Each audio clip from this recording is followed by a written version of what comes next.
Bonjour les amis, c'est Mimi Teker qui revient ce matin.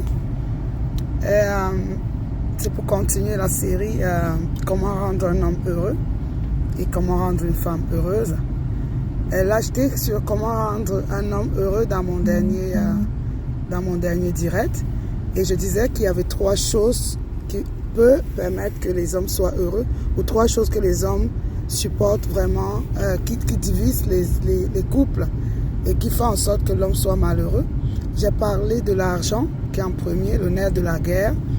J'ai parlé ensuite des tâches, la répartition des tâches. Je parle de l'homme africain et de la femme africaine vivant à l'Occident, à l'étranger. J'ai parlé des tâches ménagères, aussi du moins les tâches de la famille. Et en dernière position, je ne sais plus pourquoi trop j'avais parlé, c'était l'émancipation de la femme, je pense.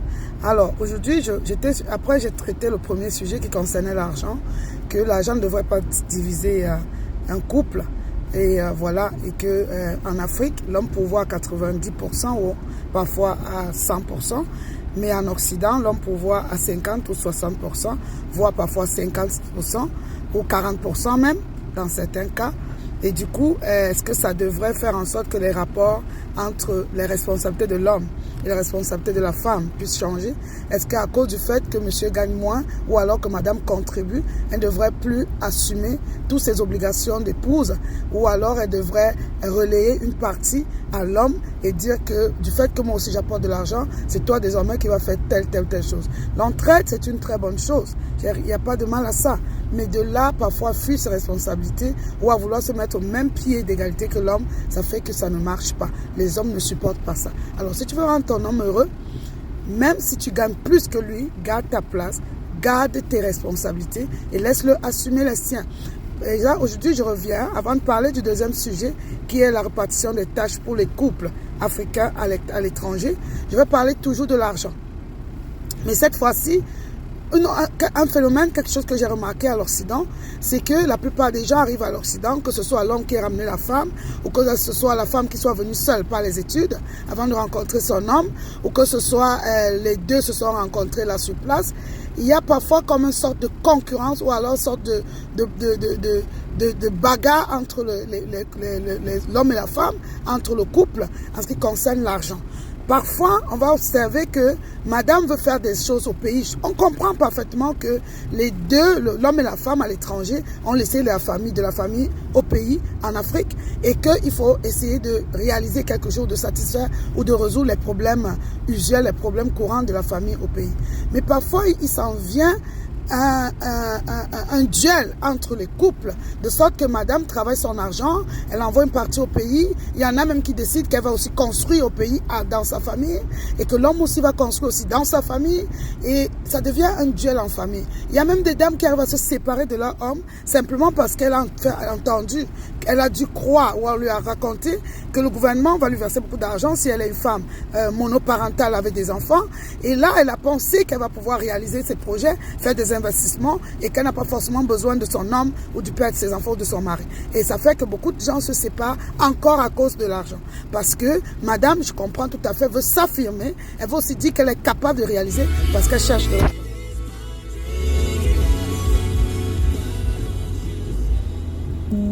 Excusez-moi un instant.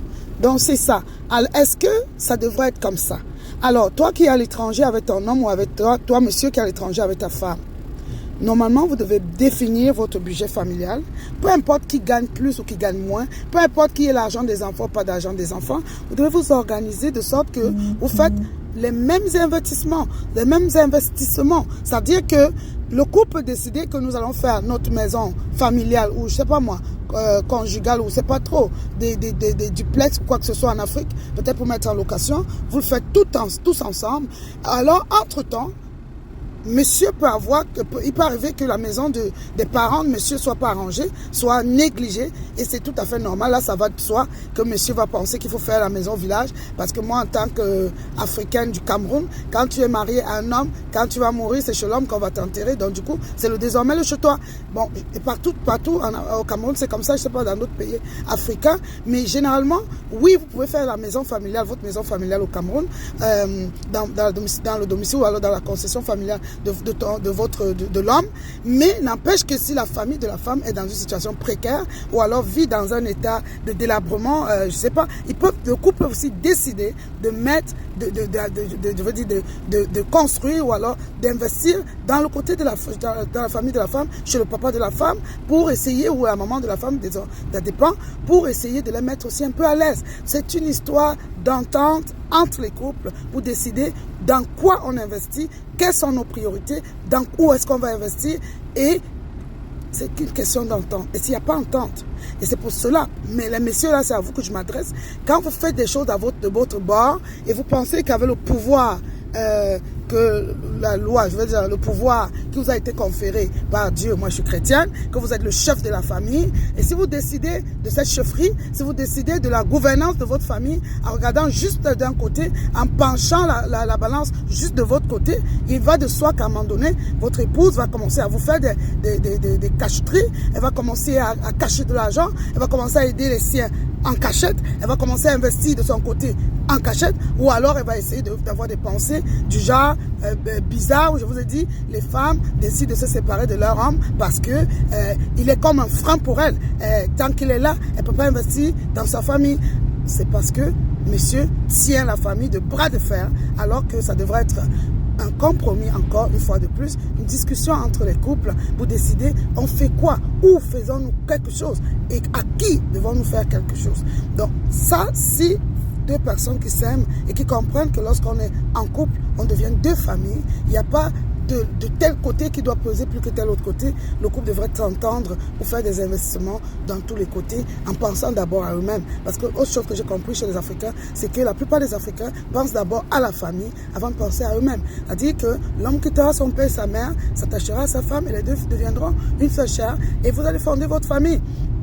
J'ai vu des femmes en mariage qui négligent ou qui sacrifient leurs enfants pour épargner de l'argent et aider sa famille.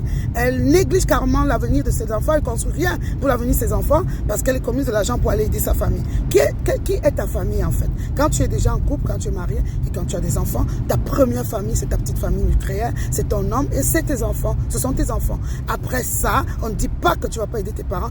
Ce n'est que normal. Tes parents t'ont élevé, c'est normal que à ton retour, tu leur apportes ton aide. Mais tout ça va discuter en famille, en couple, et vous devrez le faire vice versa. Moi, par exemple, dans mon couple à moi je fais rien pour ma famille. On a fait une chasse croisée. Moi, je regarde la famille de mon conjoint regarde ma famille, et puis c'est difficile qu'il y ait un problème qui peut arriver. Je ne dis pas que c'est l'idéal, mais quand vous faites ça, il est rare que quelqu'un puisse faire des secrets. Moi, je ne peux rien donner par derrière à ma famille, parce que quand un membre de ma famille a un souci, il le présente à mon homme, et puis, dans la mesure de nos moyens, on voit ensemble comment on peut résoudre, vice versa.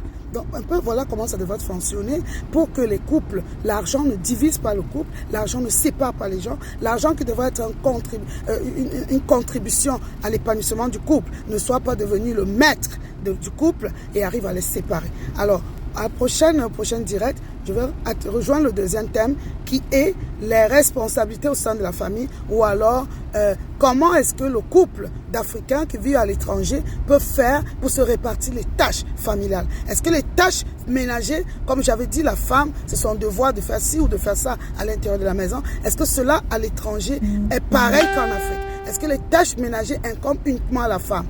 Du moment où elle aussi, elle sort, elle travaille, parfois autant que l'homme ou parfois plus que l'homme, est-ce qu'elle doit faire tout toute seule? Est-ce qu'elle doit se tuer à la tâche pour la famille? Parce qu'après tout, elle reste une femme.